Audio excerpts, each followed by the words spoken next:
I would say entrepreneurship maybe found me. I didn't know anything about it. I didn't wake up one day and say, oh, I want to be an entrepreneur or I want to be a CEO at Lovehands. Um, maybe the main influence in my life was I was trying to respond to needs or maybe solving problems for other people. And it was like saying yes to a responsibility if it makes more sense. Over time, it was like I discovered that I'm a carer and I realized there were people that needed care. And so in looking for that solution to the problem, I found myself as the leader and then eventually as an entrepreneur that I am today. Roots to Riches is where ordinary people share extraordinary stories. Every week, we explore the journeys of entrepreneurs who turn their roots, their beginnings, beliefs, and challenges into riches. It's not about luck, it's about learning, courage, and the spark that makes someone say, "Why not me?" Join us as we uncover what inspires them, what drives them, because anyone can start a business and every story starts somewhere. Roots to Riches, where ordinary people do the extraordinary. Hey everyone, welcome to the show. And today we've got a very exciting guest. We've got someone coming from a very far away place just to find themselves where they are today. And we are very keen to get into their story. So today we've got Eunice Mwale, a local entrepreneur in Derby, and we just want to get to hear more about her story. Welcome to the show, Eunice. Thank you very much. Thank you for having me today. Yeah, I'm glad to be here. No, thank you very much. So, Eunice, as usual, we always want to sort of find out who is Eunice? Where does Eunice come from? What makes Eunice you? Okay, that's a very interesting question. Anyway, so Eunice, I was born in Zambia, Lusaka, Zambia. I am a firstborn of seven children. Born in a home that didn't have much materially, but was full of joy, love, and togetherness. Life wasn't very easy, but to be honest, we learned early to share, to be responsible, and to appreciate small wins. Looking back, I can say I'm coming from an environment that built resilience in me. And even before I knew it, I was able to manage little things. So basically, I think that's me. Eunice, just a bit more. When you say very little materially, I mean, just maybe put a bit more to that. What do you mean, little materially? So I wouldn't say we had a lot. We were seven children in a very small house. My father was just at the bottom of life, if you can put it that way, a very minor job of being a driver and cleaning here and there. But at the end of the day, in an environment where mom and dad were together all their life, and in that home, we could only afford maybe one meal or two meals a day, but that was Wow. better and good enough. Wow. So, I mean, then as a child, how did you define success at that time? What do you think would have made it if I do this? I think how I would look at it is, to me, success was maybe living in peace, being impactful on other people, and just the freedom to choose purpose over pressure, if you know what I mean. Like I was thinking if I could just have this and that, the little things which really, um, I I think more, I would say having a choice. Success is having a choice in life. Okay. Okay. Yeah. So success is having a choice in life. I like that. I like the sound of that. So you really wanted to just put yourself in a position where you could make choices for yourself, I Yes. guess. Yeah. Where if I So wanted to help somebody, I could afford that. If I wanted to live on an island, I can afford that. That where you have choice rather than just being where you are and very little options. look on the bright side. You're living on an island. Okay. I'll be the very big island called England. But you are living on an island today. Yes, of course I am. Anyway, so anyone that you can sort of single out in your growing up who would have been an influence on maybe how you view work, money, or responsibility? So my father, without question, is my greatest influence. Being a person of no education, I saw him taught himself how to read and how to write through adult education. And watching him do that showed me that learning is a choice, not a privilege reserved for the few. That's where my belief comes from, that education gives equal opportunities, because I saw from him not being able to read the Bible, the book that he loved, to literally starting to read it and reading in church. And so that gave me a lot of aspiration to know that if this man can move from here to there before my very eyes, it means I can do anything. Okay. That's very good inspiration. Not many people can relate to parents. I mean, most of our parents would have had some form of schooling, but Yeah. that's quite inspirational. So anyway, coming back to you as an entrepreneur, was this something that you always wanted to do, something that you dreamt about, or I mean, how did you end up on this path? I would say entrepreneurship maybe found me.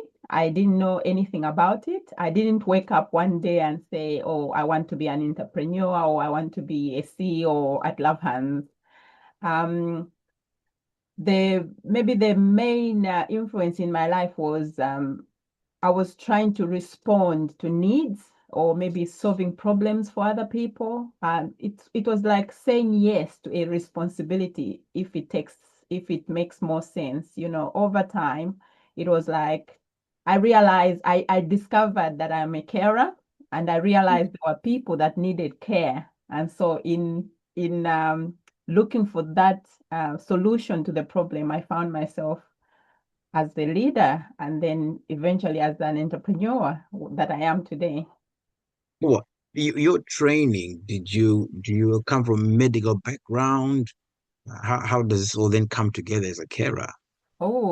Definitely no. So when I completed my GCSEs back in Zambia, I trained as an accountant and worked in accounts for about 7 years. And Okay, so when I came to England, that's about 20 years ago, there was no job that was in line with what I had studied. So I ended up working in a care home as a carer. And okay. behold, that's when I realized that actually caring is a calling for me. It's something that I Whoa, love more than, calling. I like that. Calling for you. Okay. yeah. Yeah, so That's so so that's when I thought, this makes me it made me feel maybe discover the purpose. I discovered that I love what I do. I'm comfortable. I don't put effort in doing that. And so I started, I got on the path of building that as a career. okay. So you started off as a career, but at what point did you think, I could step up and actually start my own company? I think while I was working as a carer, there was a lot of things that I didn't agree with. Things like, oh, you need to do this, giving me like maybe a job, no, I wouldn't say a job description, like um a job card. You do this and that and that. And I realize I'm dealing with people, so I cannot, it's not a job in terms of care. It's more of meeting a needs, and meeting need cannot be described in one word to say, like give a wash or or feed somebody, but it's more of being there and letting your presence felt by the person that you're supporting. So I thought if I can make a decision to probably define this care, it would give me more choice. So we go back to the choice, having that choice to do things rather than being controlled to do the way other people would want it to be done. Mhm. Excellent. So when you started, did you feel supported? Were people coming around you, or was it just you out there on a lonely path? Um, I think there's been some lonely moments, and sometimes I've had a lot of support around me. I am very blessed in the sense that I have, apart from having good parents, I also have a good mentor, a good CEO, a good consultant, which is being a Christian. I've got that big source of strength that probably apart from just deciding that I want to be an entrepreneur, there's been a lot of asking and seeking to really understand that this is the right path to take. So it's been lonely moments in the sense that in the journey of entrepreneurship, you may make a lot of you make a lot of mistakes. Not may actually, you do make a lot of mistakes, but it's looking at those mistakes and learning from them. You know, the experience is like the best that you can ever have to be able to tell somebody that don't go there because I've experienced a defeat or a loss. So I've made a lot of mistakes, which sometimes have pushed me into the lonely place. But I am a person that has known where to vent, who to speak to, and who to consult, and sometimes who to say, sorry, I didn't ask. That's why I've made a mistake. I've messed up. So I want to start again. Interesting, interesting. So, is there maybe any fears that you might have had at the beginning of the journey, and maybe which ones did actually turn out to be real? Because I know most of our fears just don't end up appearing anyway. So the biggest fear for me, I think, was the fear of failure. You know, I may have put my whole because when starting the business that I am doing right now, I had to give up work.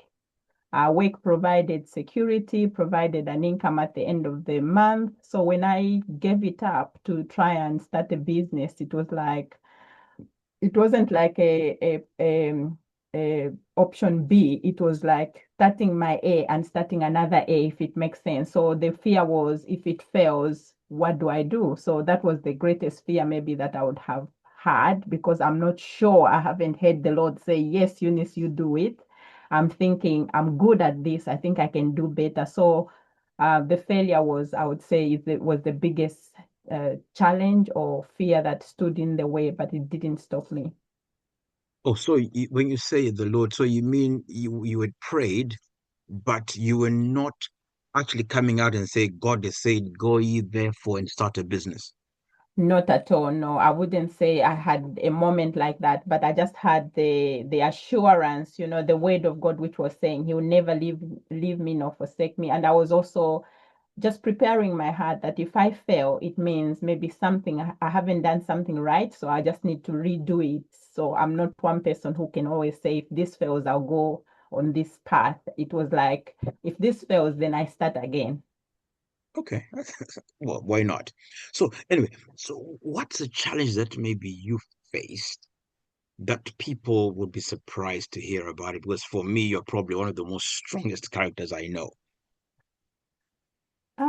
I think the biggest challenge in my life would be it's I would say managing people, the people that I work for, because there was a time when I thought I can do everything, like where I'm thinking, I can look after people the best. I can do this the best. But then I realized it's too big. I cannot do it all. So I've got to delegate some of the responsibilities. But then who do I delegate it to? And it was a matter of struggling to trust people to do it, but with time this is getting easier, and it's also getting better, if it makes sense. So it's where you want to do it all because you think you are perfect than everybody else. That's a Okay. challenge, because like a business Yeah. is like a baby. You want to look after it the best way you can. Hmm. So giving your baby to somebody to look over while you do something else sometimes can be daunting because you are not thinking, oh, is my child gonna be okay? Things like that. And that's been a challenge. But with time, with growing up, with learning more about people and even learning more about myself and learning more on the leadership skills, I've learned to know that actually there are people out there, as long as they know what they're doing, they can do a good job better than me maybe sometimes. Oh, that's actually a very valuable lesson. I think the delegation is always hard when you're a startup entrepreneur because you always feel you are the best person to do every task. Exactly, yeah. Yeah. Okay. So, but at any point, was there a moment where you almost quit? And if it was, I mean, what kept you going? Oh, many times, many Oh, times when I many was like, times. there are many times when I had setbacks, where my patience completely was out of the window. I just thought abandon this and just find a job and carry on. But then thinking back, I'm thinking resilience kept me going. I was remembering the truth about me from the Word of God, reflecting where I have come from, reflecting where I was born, where I started. I think quitting meant abandoning the whole responsibility entrusted in me, the whole responsibility that I was built to take. I would think it would mean giving all that up, and I wouldn't do that. I know, interesting. So, but how have all these experiences sort of shaped how you operate today? Maybe how does it make Um, you change? so looking back, I think I am the experience itself has really helped me. Like the way I grew up, it's like I know what being rich is and I know what being poor is, if it makes sense. And so it gives me a better understanding, even when I'm working with people, the people that I work with, colleagues at work and things like that. As I'm managing them, I'm more of I like to apply the holistic approach. So I look at the whole human being, the whole people, because I'm a people person. My business is centered around people's needs. So these people is not only the people that we support, but it's the people that I lead as well.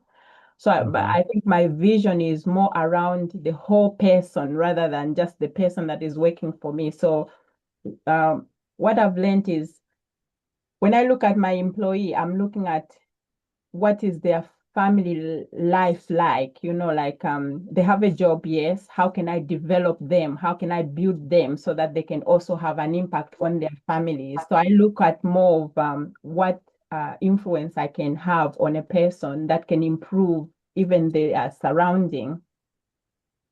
For when I look at my life, it's been influenced by so many people around me. I've had so many good friends. Some of them have been in my life just a short time, but what they've influenced me is something, I mean, on me is something that I carry with me every day. A good example would be if somebody has told me about Christ, I have Christ now and he changes everything in my life. So if I can change someone's life in terms of give them a job and then maybe develop them career-wise, and even when they leave my business, wherever they go, they are better than when they came in. That really gives me a satisfaction to know that I've done the job that I was probably assigned to do in their lives. So the experience is impacting other people to impact others, if it makes sense. Wow, wow, you've had quite a journey. But Yeah. in all of this, is there maybe one particular mistake maybe that you made that you think, you know what, though it was painful at the time it happened, but Mm. right now I am stronger for going through that process? Um, oof, that's a good question.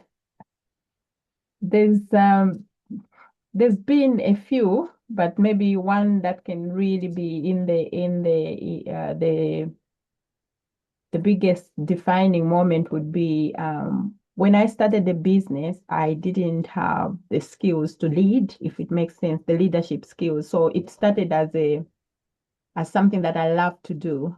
But then without education, without understanding, without learning on how to manage a business, it was very hard. It was chaotic, if it makes sense. It's like you're trying to work the business, you're trying to provide the service, you're trying to manage it, you're trying to do everything without structure.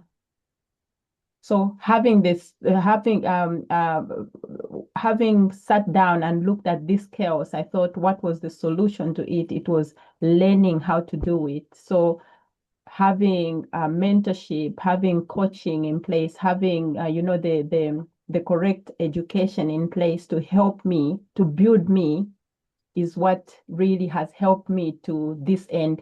Meaning, if you start a business without the foundation, without the understanding, it can be a bit chaotic. Mine was at some point.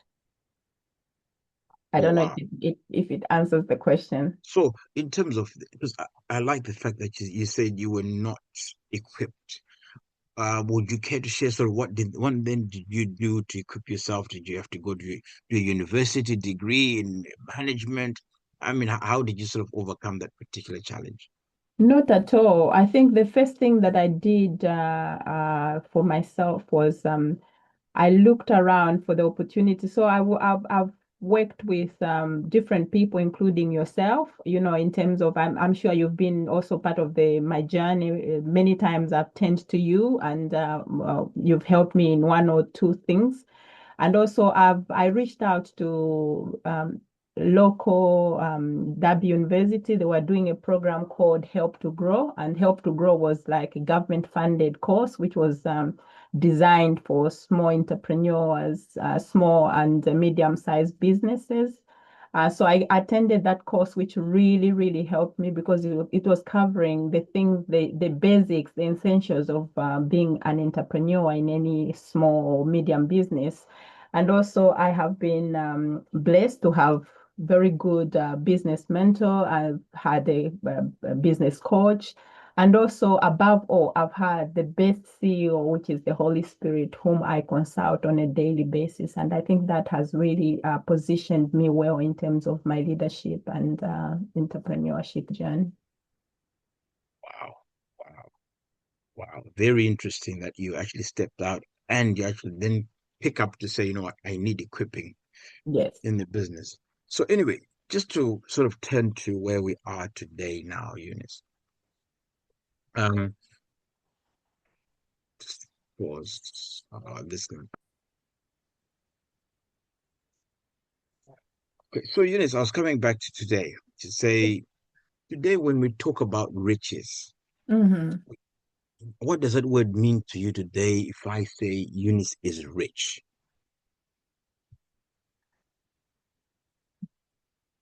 Sorry. So I think it means one or two things. One, I would say it means peace. Eunice is living peacefully. I don't worry about anything. I am content. And then the positive impact that I have on others and on my own family.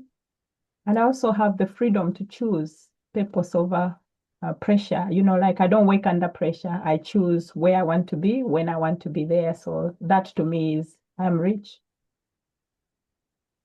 I mean, earlier on, you did share a definition of success that spoke to having choices. Um, are you saying, you know what, you are there, you are enjoying success? I mean, I don't think successful is a point that you reach, but can you say you are enjoying success based on the earlier definition of having choices?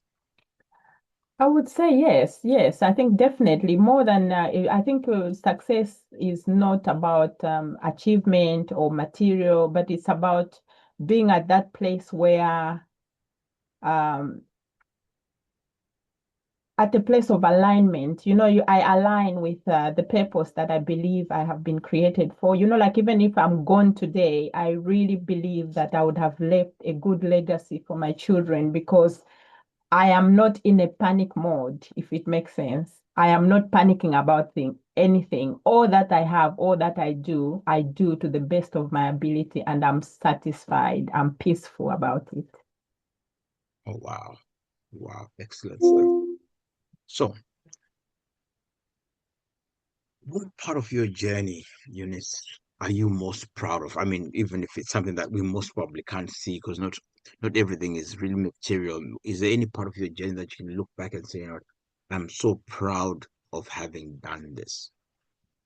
I think I am really proud of becoming a CEO at Lovehands and growing through responsibility rather than being crushed by it. So, like I have just grown into being responsible and being accountable for my decision rather than working under pressure and just working to impress anybody because I'm not here to impress anybody. I think being a follower of Christ and leading people with that peace of God has helped me, and I am very, very proud that that Jesus chose me anyway. Looks like your faith plays a big part in your life, in your decision making, Eunice. Definitely, Ray, definitely. I think it keeps me centered. It keeps me grounded. Faith keeps me grounded. And Okay. I would not underestimate that without it or without Christ, I don't think there is any success that anybody can find from from my own experience.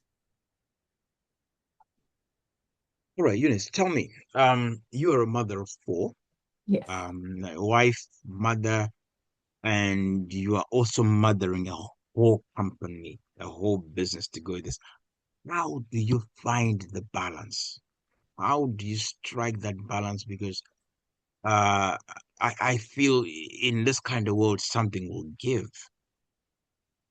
Um, so I think at the end of the day, Ray, is like I said, I come back to my faith as my foundation. So with my children, what I've done is I've tried to pass on what I've learned in terms of responsibility. So I am not here picking up after everybody or doing everything. No, my kids do their part when they're here. When I have younger children, it's just a normal that I can do, but I am not working under pressure, if it makes sense. Even at work, it's just putting policies and procedures in place. And so the system manages the organization, if it makes sense. So it's not up to me to be showing up at work every day or to be telling everybody what to do. It's just putting systems in place and we just follow them. So it's creating that culture that works around the prescribed policies and procedures. So what, you've got policies and procedures in the house. Even in the house, yes, we do. Oh man, I think I need to visit. In fact, No, I need to we just. do, Ray. Can I So just give you my boys to look after? I think they might with a bit of we discipline. do. I've got a 17-year-old boy that cleans the house every Friday, so I don't have to clean the house at the weekend. Wow. So, and that Wow. works very well because it would mean I have a time to rest at the weekend. I think hopefully one day we can have a conversation around, raising a family in such a busy life. Because at times I almost feel like can't do everything. Something has to pay for the other. And I would love to read that those policy documents if they're documented in the house. No, But anyway, it's in a very simple book called the Bible. That's all. I see. That's See. the manual we use. Okay. All right, Eunice. Tell me. Um, let's go back. Yes. Eunice, you're sitting with your younger self today. What is the one lesson you wish you would have learned earlier in your business journey or in your life? Ooh. If I was sitting with my younger self, let me reflect on that one. Hmm. I think what I would have said to myself would have been, um, let me just think about that. I need to be careful because I think some younger person will be listening to this. I would say don't rush. Trust Uh, the process that you're going through. You are becoming who you need to be. God knows who you will be. So don't rush into it. Just trust the process. Okay, trust the process. Yes, Okay. because if you rush, like when you are younger, if the Lord had showed me where I am today, I would have probably wanted to be here without experiencing the process that brought me this far. Interesting. Interesting. Interesting. Because I think it would have been if you were back in Lusaka and God showed you the cars, the house you live in today, it most probably might not have made a lot of sense. Yes, I think I would have not accepted to go where the Lord has taken me. I would have not wanted to experience the pain that I've gone through to be here. There's a lot of things that has happened, like even in business, we've talked about failure several times, bad mistakes, bad business deals. I wouldn't have wanted all those. I would have just wanted to be here. And so if you can just be here, it means that you cannot have that experience that can shape you for now, if it makes sense. So just don't rush anything. Just trust the process. The Lord has got Trust the you. process. Yes, it's already set. Hmm. Right. So if someone at the very start of their journey, they come up to you, what would you tell them to focus on first? So if somebody wanted to know, what I would really say to them is build the character first before you can build the capital, and have the skills before you can attain the status. Wow, that's So very deep. character is very, very important, because capital, you can build it several times. You can have it, somebody can bless you with £1 million to start a business, but without character, you won't be able to do it. Wow. And you can never have a status if you don't have the skills to take you there. I wouldn't be a CEO today if I didn't have the skills that I've developed over the past 5 years. Wow. Eunice, that's next level, man. It's next level. So develop the character before the capital. Yes, I think so. Develop the skills before the Before the status. status. You don't want to be the boss, the manager before you can have the skills of management. It's gonna be a total failure. It's hard, it's difficult. Because I think someone once said it's your talent will get you places, but it's your character that will keep you there. I Yes, think that's what, definitely. that's quite Definitely. profound. That's quite profound. Definitely. How do you So, make your decisions every day? How do you view life, and how do you save? Because whatever we do, entrepreneurship is all about service. Are we serving the best way we can? Are we serving people the best way God has intended us? Every gift that you have is there for service. all right. Now, what is the one piece of advice that you often give but people rarely follow? Piece of advice. Because Yeah. I know there's stuff that maybe you've been telling even your own stuff and you're just getting to your wits' end to say, why don't they just follow this simple piece of advice?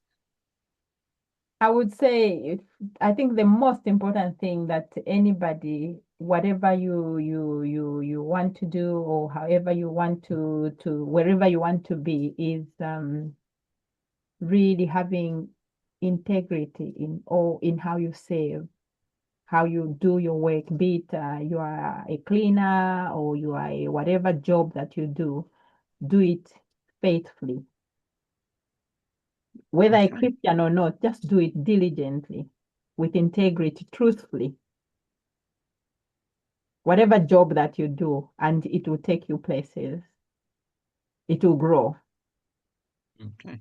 So, um, yes, outside the Bible, because I think right now you've really sold the Bible as your blueprint. Is Yes. there any other book that you say, this book influenced me, it challenged me, or it motivated you? Is there a book you could recommend?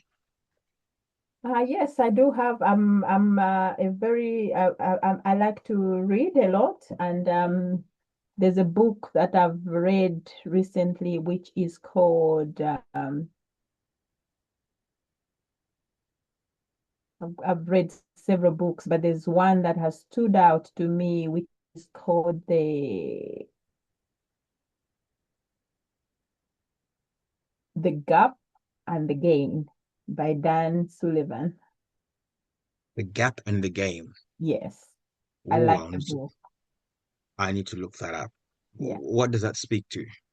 So it speaks about, like where we can, it just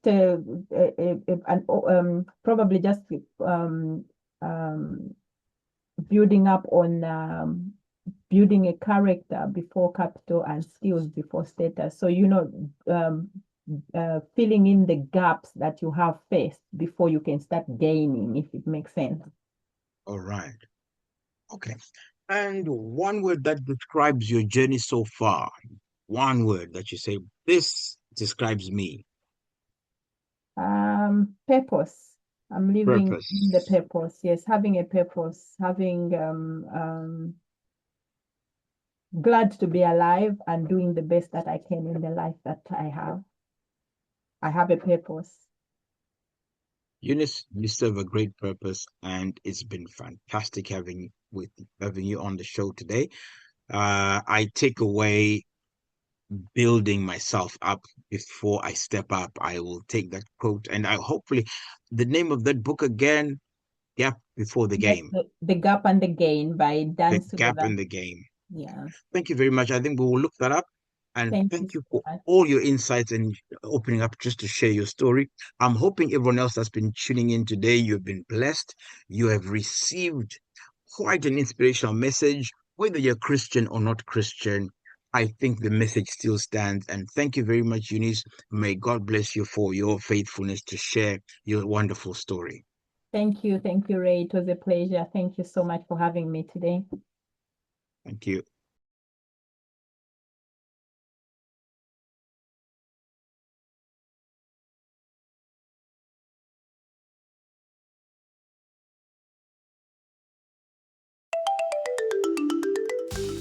You've just listened to Roots to Riches, stories of ordinary people doing the extraordinary. If this episode moved you, share it with someone who needs a reminder that their journey can start today. Follow, share, and stay connected, because your story could be the next one we tell. Roots to Riches, where every dream has a beginning.